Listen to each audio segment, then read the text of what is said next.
Primeiramente, se você é fora Bolsonaro, eu peço que você se inscreva aqui no canal. Quanto mais inscritos, mais alcance a gente tem para levar a verdade para as pessoas, porque eu sei, você sabe, que o Bolsonaro trabalha com base em mentiras, em fake news e enganar as pessoas. Então, um segundinho, inscreva-se para a gente ter mais alcance e conseguir quebrar no meio as mentiras desses malditos. Agora vamos falar do caso do STJ. O STJ, decisão vergonhosa. Por 4-1, o STJ anulou todo o caso das rachadinhas do Flávio Bolsonaro. Tiago, todo o caso? Se não todo o caso, anulou tudo o que aconteceu desde abril de 2019. Pois bem, em abril de 2019 a gente já sabia de muita coisa do caso Flávio Bolsonaro. Tudo o que aconteceu depois dali foi anulado. Por quê? Porque o STJ entendeu que o juiz da primeira instância, o Flávio Itabaiana, ele não era competente para o caso do Flávio Bolsonaro. Por quê? Porque tem uma decisão do STF de maio desse ano que fala sobre foro cruzado. O que é foro cruzado? Um político tinha foro privilegiado em tal cargo, aí ele mudou desse cargo para outro cargo que também tem foro privilegiado, ele perde o foro privilegiado do primeiro cargo, sim ou não? Pois bem, até então não se sabia. Por quê? Porque a nova lei do foro privilegiado diz o seguinte, a nova lei que vem lá de 2017, diz o seguinte, se um político ele era deputado, e aí ele não é mais deputado, não foi eleito, perdeu o mandato, então ele perde o foro privilegiado também. Ok, só que o que a lei não prevê era o seguinte, e se um político ele era deputado estadual, ele tinha foro de deputado estadual, e aí ele se elege, no caso do Flávio, senador. Ou um político era deputado federal, tinha o foro de deputado federal, e aí se elege como senador. O que acontece? Ele perde aquele foro privilegiado que ele tinha, mesmo sendo que ele não perdeu o cargo, não é porque ele não se reelegeu ou ele não quis se eleger, ele simplesmente mudou de função. Pois bem, até então estava um limbo jurídico ali, e por conta desse limbo jurídico, o Flávio Bolsonaro, que quando era deputado estadual cometeu esses crimes, ele tinha foro da segunda instância. Como ele mudou para senador, ele perdeu aquele foro da segunda instância, que é o foro no TJ, Tribunal de Justiça do Rio de Janeiro, e os atos que ele cometeu antes do mandato de senador estavam sendo julgados na primeira instância por um juiz chamado Flávio Itabaiana, que é o terror do Flávio Bolsonaro. Flávio Bolsonaro, a decisão vergonhosa do STJ livrou o Flávio desse juiz. E aí o que aconteceu? A primeira decisão desse juiz foi quando ele foi sorteado, o juiz do caso, foi quando ele autorizou a quebras de sigilo de 98 pessoas ligadas ao Flávio Bolsonaro. Foram 98 quebras de sigilo fiscal e bancário. Ali, essas quebras já foram anuladas faz algum tempo. Ali começou o inferno do Flávio Bolsonaro, porque a partir das quebras e de outras provas que foram surgindo, o Ministério Público começou a pedir outras coisas. Começou, opa, quebramos o sigilo, opa, peraí, precisamos de busca e apreensão aqui na casa do Queiroz, na casa da esposa do Queiroz, na casa de fulano. Então, começaram a investigação a aprofundar. E aí começaram, a partir das provas que conseguiram nessas operações de busca e apreensão, começaram a colher outras provas e aí pedir outras operações. Aí pediram a Operação Anjo. A Operação Anjo foi aquela operação que prendeu o Queiroz. Naquela operação também fizeram outra busca e apreensão e tudo mais. Ou seja, quando a STJ diz esse juiz era incompetente para o caso porque ele era de primeira instância e o Flávio, como deputado estadual, tinha foro, só um juiz de segunda instância, ou seja, um desembargador do Tribunal de Justiça, poderia autorizar essas ações todas do Ministério Público contra o Flávio. Quando a STJ diz isso, tudo isso é anulado. Ou seja, as quebras de sigilo já tinham sido anuladas, mas isso não prejudicava a denúncia contra o Flávio. Porém, quando você anula todas as decisões do juiz, aí sim, aí você anulou a busca e apreensão contra o Queiroz, busca e apreensão contra a esposa do Queiroz, foi anulada a Operação Anjo, que também teve a operação de busca e apreensão. Lembra das mensagens do celular do Queiroz com a esposa? Pois bem, essas mensagens foram conseguidas através de operação de busca e apreensão. Essas mensagens não podem mais ser usadas, ou seja, você tem todas as provas do crime, essas provas não podem mais ser usadas no julgamento. Quer dizer, não tem prova praticamente nenhuma contra o Flávio Bolsonaro daquelas todas que a gente sabia. Essas provas todas têm que ser jogadas no lixo. É como se alguém dá um tiro na cabeça de outra pessoa, tem 300 câmeras e um juiz diz, essas câmeras não valem. Não valem, viu? Não vale as câmeras, todo mundo viu ali o crime, mas não vale, viu? Não vale. E aí a pessoa, mesmo sendo culpada, pode tentar a inocência, pode acabar sendo inocentada, mesmo com todo mundo sabendo que é culpado. É mais ou menos isso que o STJ fez. Por quê? Porque o STF, numa decisão de maio desse ano, o STF decidiu que existe o foro cruzado. Tem um deputado, Bittar, que é um deputado do Acre, do MDB, ele tinha foro privilegiado por ser deputado federal. E aí ele se tornou senador. E aí ele começou a ser investigado pelo Ministério Público na primeira instância por supostos crimes que ele cometeu atrás, quando ele era deputado federal. O que esse deputado disse? Ele entrou no STF e disse, gente, eu tinha foro privilegiado, mas não é que eu perdi a eleição, eu me tornei senador, então eu deveria manter o foro privilegiado. Só a Procuradoria-Geral da República é que poderia me investigar. A Procuradoria-Geral da República entrou com um pedido no STF dizendo, esclareça o caso porque isso não está correto, a gente não sabe se é a gente que investiga esse deputado ou se é a primeira instância, então decida. E aí o que aconteceu? O STF decidiu em maio desse ano que sim, existe o foro cruzado. Se o deputado ele não perdeu a eleição ou ele não decidiu não se candidatar, ele continua com o foro caso ele tenha, no caso foi promovido de deputado para senador e continua o foro. A partir disso, tem um habeas corpus do Flávio Bolsonaro que tinha sido negado poucos dias antes desse julgamento do STF pelo STJ. Os mesmos, foi 4-1 agora, esses mesmos 4 que votaram a favor do Flávio, em abril desse ano, ou seja, um mês antes desse julgamento do STF, eles votaram contra o Flávio. E agora eles usaram o julgamento do STF para dizer, gente, existe o foro cruzado e o Flávio Bolsonaro, ele não poderia ser julgado pelo juiz de primeira instância. Aí você fala, Thiago, acabou o caso? Não acabou 100% o caso, mas eu vou falar, tá difícil. Por quê? Porque há provas de antes do juiz Flávio Itabaiana entrar no caso. Eu vou te dar um exemplo. Há provas que foram conseguidas em outros casos. Tem uma prova numa operação contra milícias, nada a ver com o Flávio, a operação, mas essas provas, essa operação contra milícias, ela conseguiu busca e apreensão nos celulares da esposa do Adriano da Nóbrega. E aí, no celular da esposa do Adriano da Nóbrega, tem mensagens em que ela confessa o esquema de rachadinha com o Flávio. Essas provas podem ser usadas? Podem. Essas provas existem. Então o Ministério Público vai ter que reiniciar a investigação, pedir para o juiz da segunda instância para quebrar os 100 sigilos fiscais e bancários de novo, os mesmos. Aí vão poder reutilizar as provas das quebras de sigilo fiscal e bancário, mas não vão poder utilizar as provas das operações de busca e apreensão e de outras operações que eles fizeram a partir das quebras de sigilo. Eles vão ter que produzir essas provas novamente, ou seja, fazer nova operação de busca e apreensão, fazer tudo novamente na segunda instância, porque na primeira já não pode mais, é o que decidiu o STJ. Veja bem, isso tudo pode sofrer uma reviravolta se o STF, eu vou falar, a chance é zero.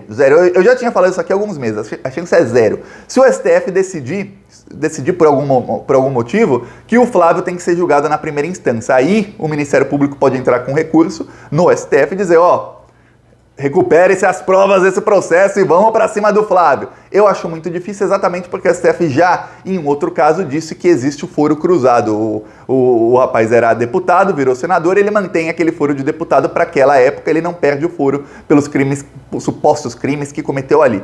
Pois bem, o que acontece? As provas contra o Flávio, do relatório do COAF, que é as provas que o Flávio cometeu até crime, ele e o Bolsonaro, utilizando a BIM para tentar anular. Por quê?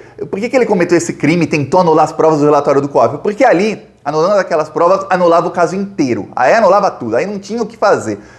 As únicas provas que teriam contra o Flávio seriam as provas dessa operação contra a milícia do celular da esposa do Adriano da Nóbrega, que para começar uma investigação a partir só daquilo era pouca coisa. Então temos aí os relatórios do COAF indicando, tem ali o cheque de 24 mil do Queiroz para Michele Bolsonaro, temos a movimentação financeira do Queiroz, temos um depoimento do Queiroz em que ele admite que ficava com parte do salário dos funcionários. O Queiroz admite a rachadinha em depoimento em fevereiro de 2019. Isso continua no processo. Isso tudo foi antes do juiz Flávio Itabaiana entrar no processo. Então isso tudo continua. O Queiroz admitindo, só que naquele depoimento o Queiroz dizia que ele ficava com parte dos salários para contratar outros assessores informalmente, que é dar uma lista de quem são essas pessoas e quanto elas ganhavam. Porém o Queiroz jamais deu isso porque a gente sabe que é mentira. Ele embolsava o dinheiro e eles roubavam esse dinheiro. Ele não contratava outros assessores com parte do salário, 90%. Imagina um assessor dar 90% do seu salário, um assessor que nunca foi trabalhar, para que com esse dinheiro o Queiroz contrate outro assessor informalmente. Não faz nem sentido. Se ele quisesse mais assessor, ele pagava menos para os que estão ali lotados no gabinete e contrataria outros também com salário menor. Quer dizer, há ainda muitas provas com o Flávio. Então o Ministério Público terá que ir na segunda instância agora e pedir tudo. Como é que está o caso na segunda instância, que é o que você deve estar pensando? O que importa agora é lá, segunda instância. Veja bem, até 3 meses atrás a coisa estava ruim para o Flávio na segunda instância. Por quê? Porque mais ou menos um ano e pouco atrás, quando o caso começou a ser julgado na segunda instância, o Flávio tinha 2 desembargadores contra 1. Ele tinha 2-1 ali, são 3 desembargadores. Tava 2-1 contra o Flávio. Um desembargador mudou, e aí ficou 2-1 contra o Flávio. E agora o que aconteceu? Esse desembargador que mudou, ele saiu do Tribunal de Justiça do Rio de Janeiro, foi para outro lugar. E agora tem um cargo vago. Tem 2 desembargadores lá que podem julgar o Flávio. Um está contra ele e o outro está a favor do Flávio Bolsonaro. E tem o terceiro. O Flávio está tentando de tudo. Ele está desesperado para tentar influenciar na escolha desse terceiro. Porém, é difícil porque não depende dele. Tem várias eleições internas, tudo mais. E o nome que ele quer dificilmente ganhará, mas ele está tentando influenciar para que seja alguém bolsonarista, alguém mais ou menos bolsonarista ou alguém que ele possa comprar. É isso que está tentando o Flávio Bolsonaro.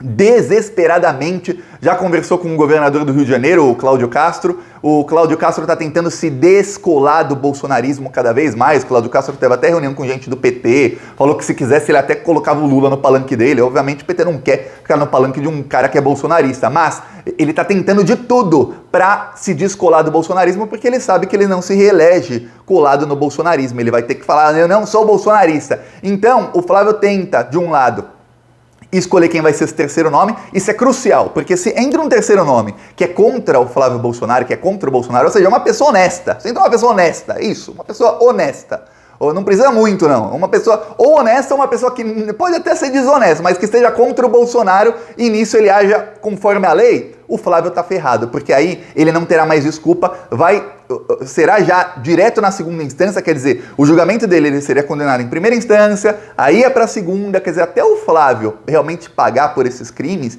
ia demorar pelo menos uns 5 anos. Se na segunda instância chegar o terceiro desembargador e for contra o Flávio, a coisa é muito mais rápida, que ele já será investigado, os procuradores do Ministério Público, eles já têm todas as provas, eles não podem usar as provas, mas eles já têm o quebra-cabeça, já está montado. O que demorou na investigação, essa investigação demorou muito, foi que o Dias Toffoli suspendeu a investigação por 6 meses em 2019 e depois eles tinham que montar o quebra-cabeça. Eles iam falar, o dinheiro saía daqui, vinha para cá, era lavado dessa maneira, assim, assado. Agora não. Agora eles já sabem. O que eles precisam é o seguinte, produzir a prova. Quer dizer, eu preciso legalmente falar como é que eu cheguei nesse quebra-cabeça. É isso que eles precisam, os procuradores. Para isso, eles vão precisar agora a investigação na segunda instância. Vamos ver os próximos passos, tudo depende nos próximos meses se o Flávio vai conseguir emplacar o nome dele no Tribunal de Justiça do Rio de Janeiro ou não. E eu vou falar, eu não faço ideia. Tá muito difícil a coisa pro Flávio para ele emplacar, mas a gente não sabe porque o Flávio Bolsonaro ele conseguiu uma coisa que o Jair Bolsonaro não conseguiu. Veja bem, o Flávio conseguiu, o Jair não. Que é o quê? O Jair Bolsonaro era um político do baixo clero. Ele é um político que não se relaciona com as pessoas, ele não tem amigos importantes em Brasília. Muita gente fala, esse pessoal nunca vai preso, Thiago.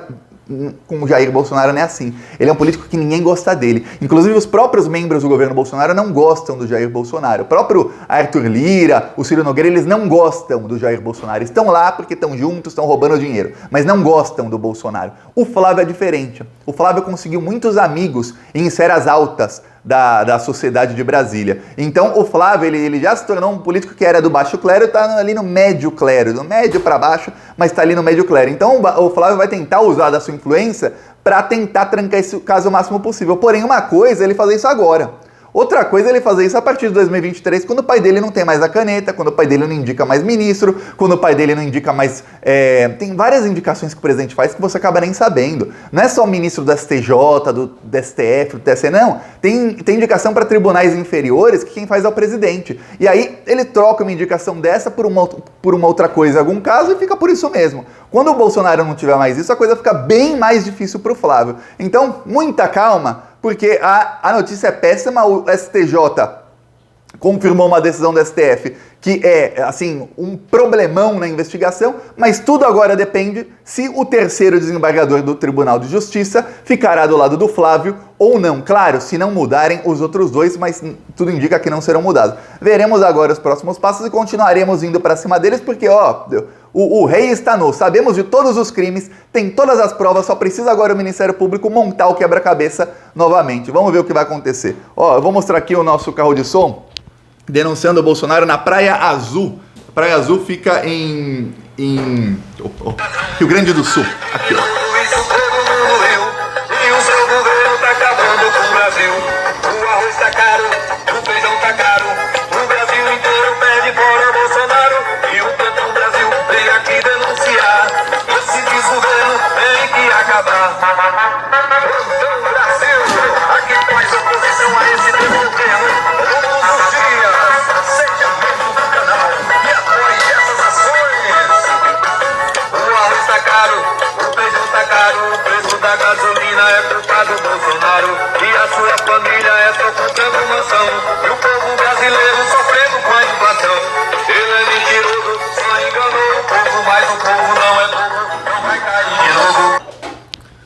aqui. Quem quiser nos apoiar, ó, embaixo do vídeo tem o botão Seja Membro. No primeiro comentário eu deixo o Pix, o PicPay, deixo também minhas outras redes sociais. Vamos continuar indo pra cima desses bandidos. Quanto mais força a gente for pra cima dele, mais rápido eles caem. Se não caírem antes de 2023, caem lá em 1º de janeiro de 2023, aí a gente vai com tudo pra que sejam presos. Falou!